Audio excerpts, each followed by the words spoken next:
Hello everyone, welcome back to yet another interesting talk. In this video, I will be covering about the some interesting vertebral names which are inspired by different things. So let's start. We'll be seeing different vertebral names, fancy vertebral names one by one. This is the first case. So what we are seeing here, we can see the AP radiograph of a dorsolumbar spine, and we can see the vertebral bodies are actually continuous with each other. So here we can see bumpy outline on both sides. So this is basically bamboo spine, and it is seen in cases of ankylosing spondylitis. So what happens in ankylosing spondylitis? Like these are vertebral bodies, and because of ossification of the annulus fibrosus of intervertebral disc, we see syndesmophytes which bridges across the vertebral bodies. So when we see this vertebra from anteriorly, we can find the syndesmophytes bridging across multiple vertebral bodies and giving a bamboo spine appearance. So this is seen in cases of ankylosing spondylitis. Next, we can see this vertebral body. Is there anything abnormal in it? Yes.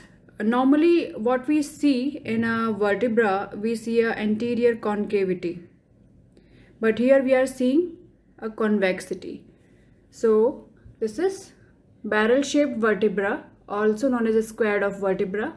And this is basically a shape of a barrel. And this is also seen in cases of ankylosing spondylitis. It is because of abnormal formation of bone in this region. Next, we can see this vertebral body which is showing anterior beaking. So this is a beaked vertebra, also known as bullet-nosed vertebra. And this is seen in cases of mucopolysaccharidosis like Moriquet disease, Hurler disease, and in case of achondroplasia and congenital hypothyroidism. Next comes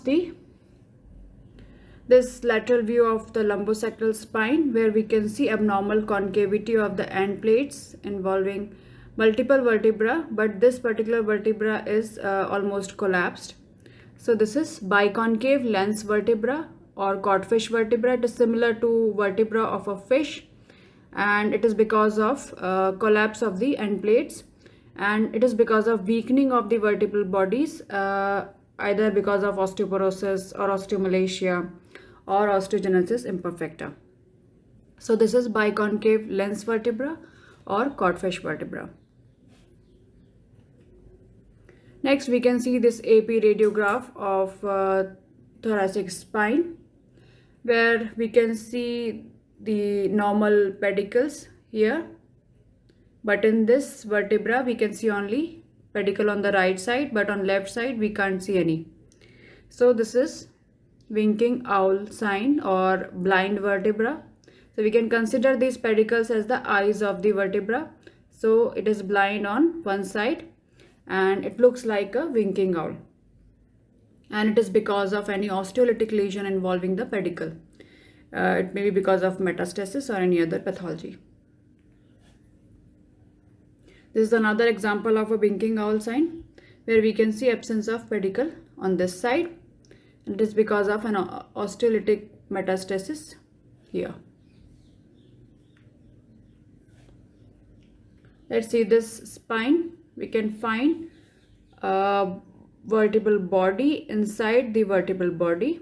So this is bone within bone appearance or ghost vertebra sign, and this can be seen in cases of normal infants, but it is generally seen in osteopetrosis, Gaucher's disease, oxalosis, and Paget's disease. Now see this AP radiograph of lumbosacral junction, where we can see the L5 vertebral body is actually looking like inverted. So this is inverted Napoleon's hat. So Napoleon hat normally is like this, and when we invert it, it looks like this. So this L5 vertebral body is looking like a inverted Napoleon hat. And what is happening here is grade 3 or grade 4 spondylolisthesis. So suppose this is L5 vertebral body and this is the sacrum. So L5 vertebral body has shifted abnormally anteriorly, which is because of spondylolisthesis. And severe spondylolisthesis, when we see the vertebra and this lumbosacral junction from anterior, we find the L5 vertebral body is looking like inverted Napoleon's hat. What is happening here? This is a normal vertebra. This is a normal vertebra, but what is happening here is in the center we can see it is shrunken. So it is because of failure of fusion of the lateral halves of vertebral body because of persistent notochord tissue between them. So this is a congenital abnormality. This is butterfly vertebra.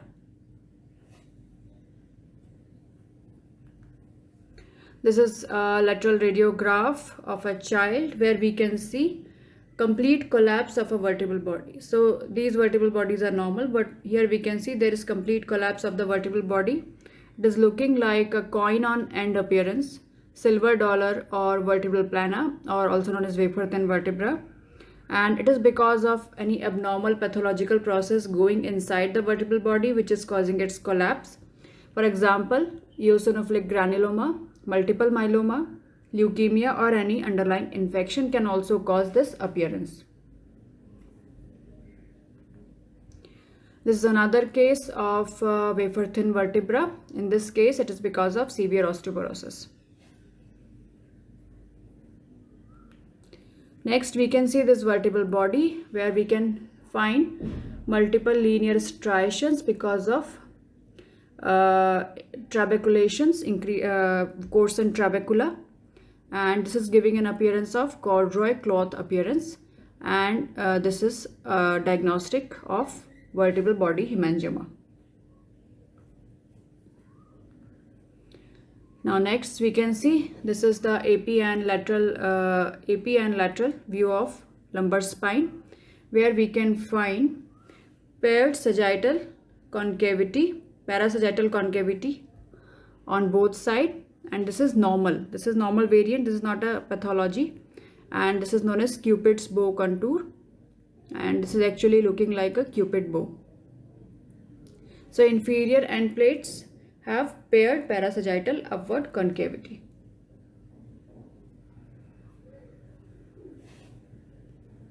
Next we have this lateral radiograph of the spine, where we can find depression of the end plates.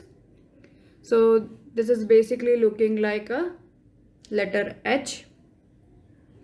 It is also known as cupped vertebra or H vertebra, and it is because of ischemic necrosis of the end plates, and which is causing its depression, seen in cases of Gaucher's disease, hereditary spherocytosis, sickle cell anemia, and thalassemia.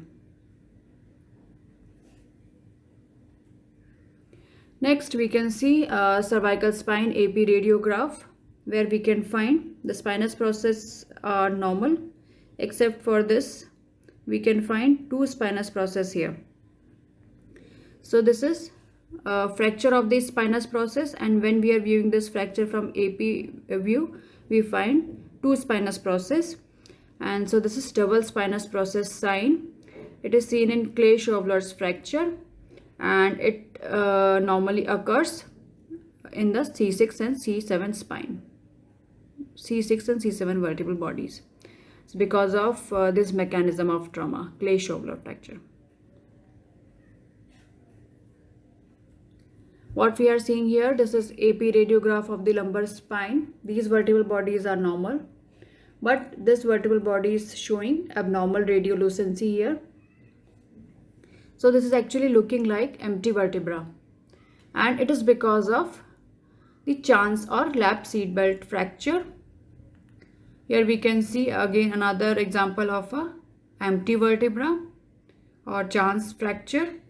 Chance fracture or lap seatbelt fracture is a flexion distraction type of injury of the spine, and it involves all three columns of the spine, It is an unstable injury, and it is often associated with severe intra-abdominal trauma.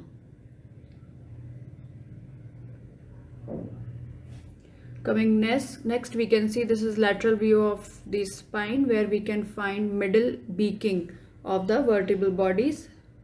So this is actually looking like a flame shaped vertebra. It's looking like a flame, and it is seen in Morique's syndrome.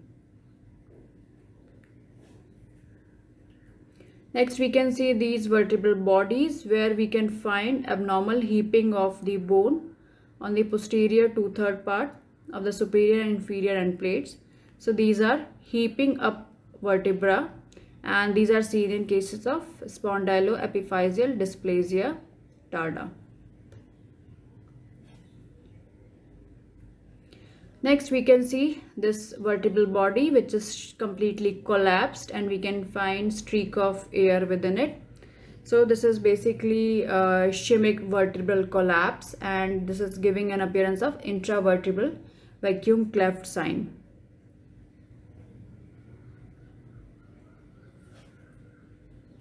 So intravertebral vacuum cleft indicates a degenerative process and absence of any infiltrative disorder. Coming next, we can find this vertebral body is abnormally radiodense, and it is ivory vertebra. It is seen in cases of osteopetrosis, fluorosis, osteoblastic metastasis, Paget's disease, and lymphoma. Here we can find multiple vertebral bodies which are collapsed. They are abnormally radiodense. They are deformed. The intervertebral disc space are completely reduced, and they are also not showing normal alignment. So this is basically jigsaw vertebra or tumbling block spine. So we can find the appearance similar to this tumbling block, and it is because of Charcot's disease or Charcot's spine, or we can say neurotrophic spondyloarthropathy. So when there is decreased sensation to a particular joint in because of any cause like diabetes and all, so it can lead to decreased sensation from or proprioception from that particular joint, and it increases the probability of repeated trauma, and it leads to deformity like this. Coming next, we can see we can find the vertebral bodies are pretty normal. The intervertebral disc space here is reduced. However, when we are seeing the posterior elements, we are finding the spinous process are actually fused with each other. So this is kissing spine, and it is because of increased lumbar lordosis. So this leads to reduction of the interspinous distance, and the spinous process are basically fused with each other, and this disease is also known as Baastrup's disease. Next, we can find the anterosuperior corner of the vertebral bodies are actually separate from the rest of the vertebral body, and this is limbus vertebra. So this is seen on lateral view, and it is because of separation of the ring apophysis of the vertebra from rest of the vertebral body, and it is seen in Schumann disease and trauma. Coming next, we can see there is abnormal gibbous deformity involving the thoracic spine, and what we are seeing is that the vertebral body inferior to the gibbous is abnormally long.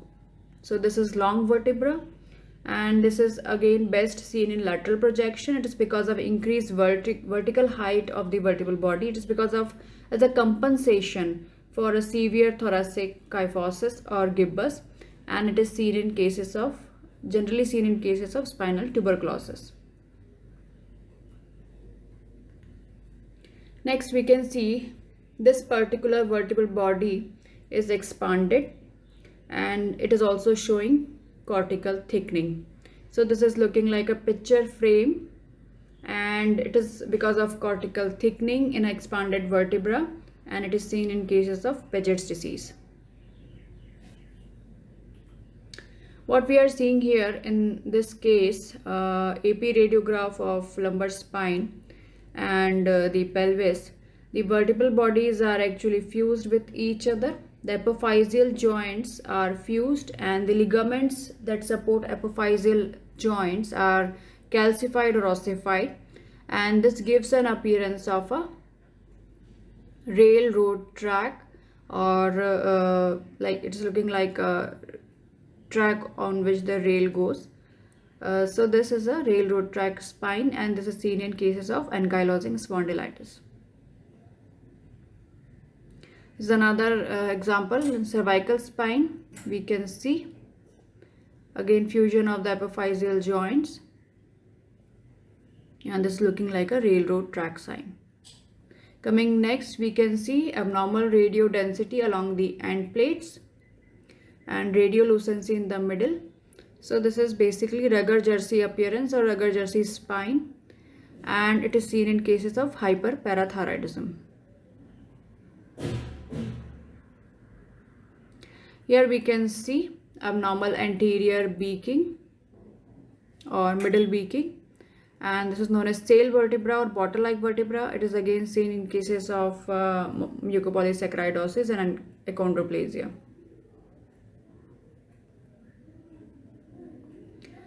This is another case where we can find abnormal radio density along the end plates, but here we can see this radio density are sharper than that we saw previously. So this is sandwich vertebra, and it is different from the Rugger jersey spine. The demarcation is sharp here. It was not sharp in Rugger jersey spine, and this is generally because of osteopetrosis. In this case, we can see abnormal increased concavity. So this is basically scalloped appearance. So we can see posterior scalloping of the vertebra, and it's because of any space occupying lesion within the spine, like spinal cord tumor, or it can be seen in achondroplasia and acromegaly, Marfan syndrome, and mucopolysaccharidosis. This is the oblique projection, radiographic projection of the lumbar spine, where we can make out appearance of a Scotty dog. So this is a picture of a Scotty dog. Here we can see the transverse process, it forms the nose. The pedicle, it forms the eyes. The superior articular process, it forms the ear. And the inferior articular process forms the front leg.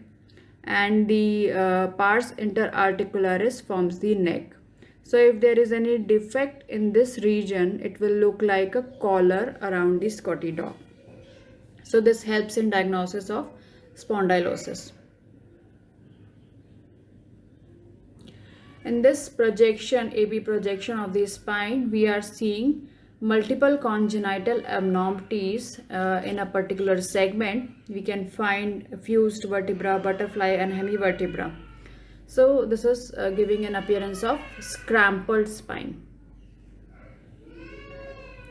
In this lateral radiograph, we can find abnormal sclerosis along the anterior border here and also along the corners. So this is basically shiny corner vertebra. It is seen in cases of ankylosing spondylitis.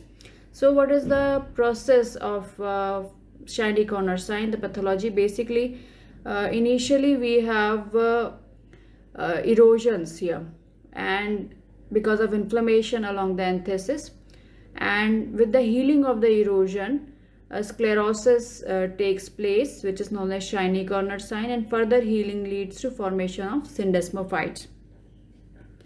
So this is shiny corner vertebra seen in case of ankylosing spondylitis.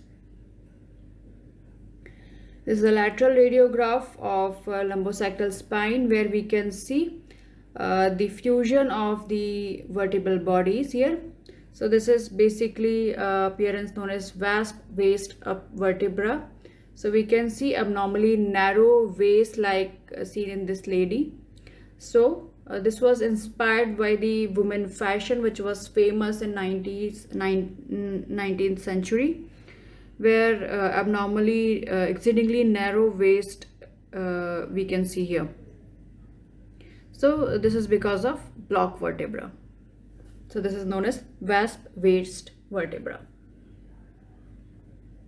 So this was the end of my presentation, and I have tried to cover different vertebral bodies with fancy names and the pathologies that are basically behind these names. So thanks for watching the video. Thank you.